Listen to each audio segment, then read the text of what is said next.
Et c'est ce que l'Iran veut. Maintenant, le problème, c'est quoi? L'Iran, cette guerre, non, il faut, Pierre, tu vas voir, l'Iran veut quoi? À la fin de cette guerre, Israël va vomir Benjamin Netanyahu. C'est-à-dire, Benjamin Netanyahu, soit il prie Dieu que pendant cette guerre, il meurt. Parce que s'il ne meurt pas, et qu'il est toujours là, vivant, Israël va demander des comptes à Benjamin Netanyahu.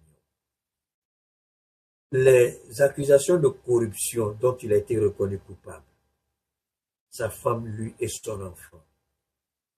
Pour son enfant, on dit qu'il a été gravement blessé, sa femme, je ne sais pas trop. Mais ce qu'il va vivre sera pire. Parce que ici, les Israéliens vont demander des comptes. Si on disait à Israël que ce que Israël vit aujourd'hui, ils vont tous dire c'est faux. Mais regardez bien, les mêmes ministres qui sortaient pour menacer l'Iran, les mêmes ministres qui accusaient l'Iran, les mêmes ministres, c'est comme l'Iran est le seul pays au monde. La mauvaise interprétation de la parole de Dieu les amène à faire une fixation. À tel point que Israël même, ses responsables sont dégoûtants. Ils sont tellement idiots. Moi, je vais vous raconter une histoire qui est vraie. Une histoire qui est écrite. Une histoire que Dieu lui-même a voulu.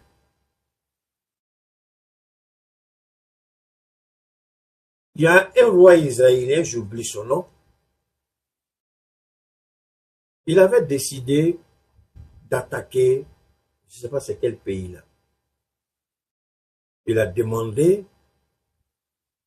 à ses alliés, je ne sais pas quels étaient les alliés là. Je crois qu'ils étaient au nombre de 3 ou 7, je ne sais pas trop. Ils disent qu'ils vont faire la guerre. Dieu a envoyé un de ses prophètes là, lui dit, hey, la guerre là, tu l'as fait, tu vas perdre. Il n'a pas écouté.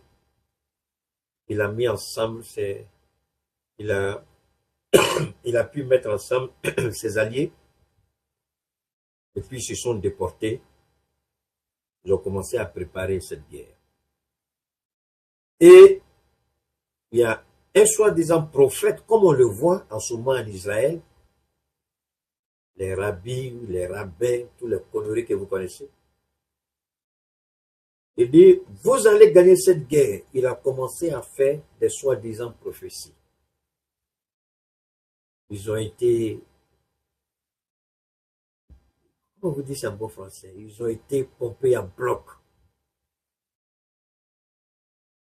Et puis ils ont lancé l'attaque. Ils étaient réunis à eux seuls, ils étaient plus nombreux que le pays qui voulait attaquer. Quand ils ont attaqué, ils ont fait défaite. Il y a des rois même là, des rois qui étaient dans la guerre, là, ils ont attrapé, on les a décapités, ils les ont arrêtés. Le gars les a poursuivis jusqu'à la porte d'Israël. Il a fui, il est rentré, tout confus. Et le prophète de Dieu va le trouver et lui dit, tu vois, Dieu dit à son prophète de lui dire, j'ai envoyé l'esprit de la confusion. Et c'est cet esprit de la confusion qui a prophétisé en disant que vous allez gagner cette guerre. Et cette guerre, l'issue était déjà connue. Maintenant, il demande, il se dit, mais pourquoi Dieu tu as fait ça? Il dit, parce que vous êtes un peuple rebelle, des enfants rebelles.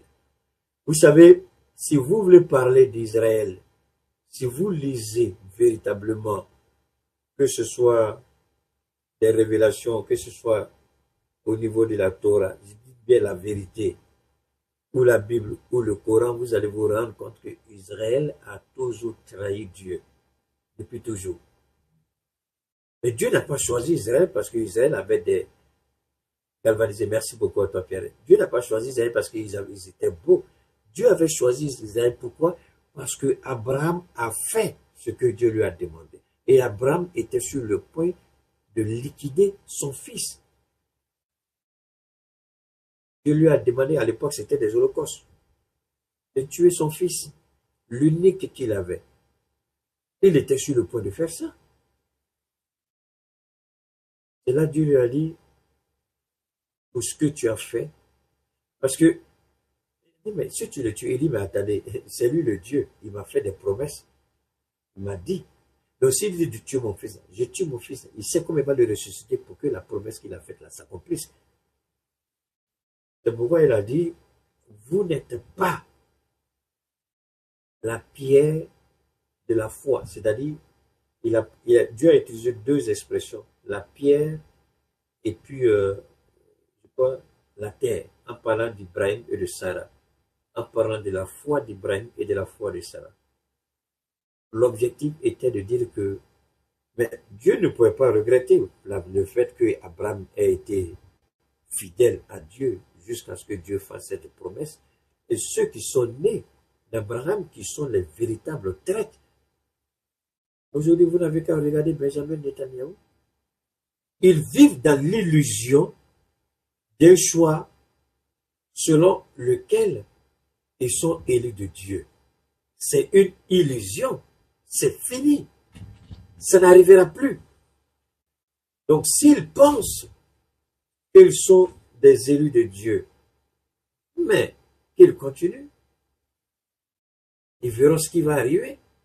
Alors, c'est pourquoi Israël ne gagnera pas cette guerre, parce que Israël ment. Israël manipule. Israël n'est pas dans la vérité. Tout ce que Israël fait aujourd'hui, quand vous regardez de près, vous êtes en droit de vous poser des questions. Qu'est-ce qui n'a pas marché? Quel est le problème? Le mensonge est trop, le mensonge est grotesque, le mensonge est fallacieux.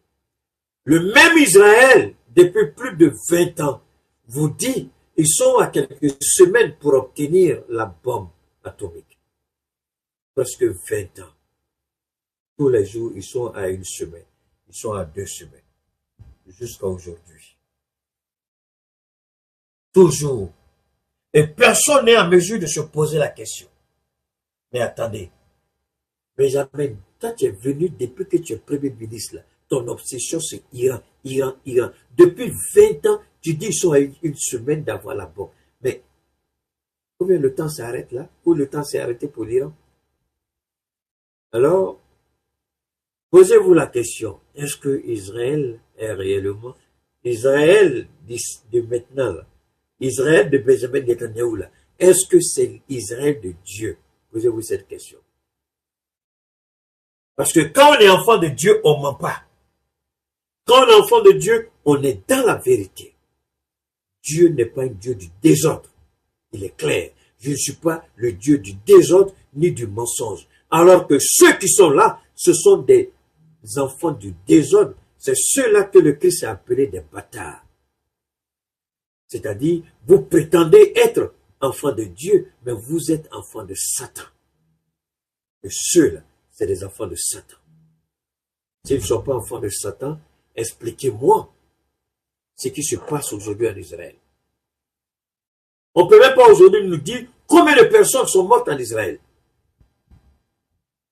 On ne peut même pas nous dire combien de personnes... Mais les gens vont devenir fous en Israël. Parce qu'ils sont en train de tout perdre. Des entreprises, c'est fini. Après cette guerre, il y a des entreprises qui vont disparaître. Ceux qui ont pris des prêts, c'est fini. Vous allez faire comment? Mais l'Iran est en train de tout raser. Sur quelle base vous allez vous reconstruire? Le mensonge a un prix. Le mensonge prend l'ascenseur. La vérité prend les escaliers. Il est lent, mais il arrive. L'Iran est dans la vérité. Ça fait plus de 40 ans que l'Iran veut monter. On empêche l'Iran de monter. Eux, ils ont plus leur ascenseur. 40 ans, ils sont en haut, mais l'Iran est en train d'arriver et l'Iran est déjà arrivé. L'ascenseur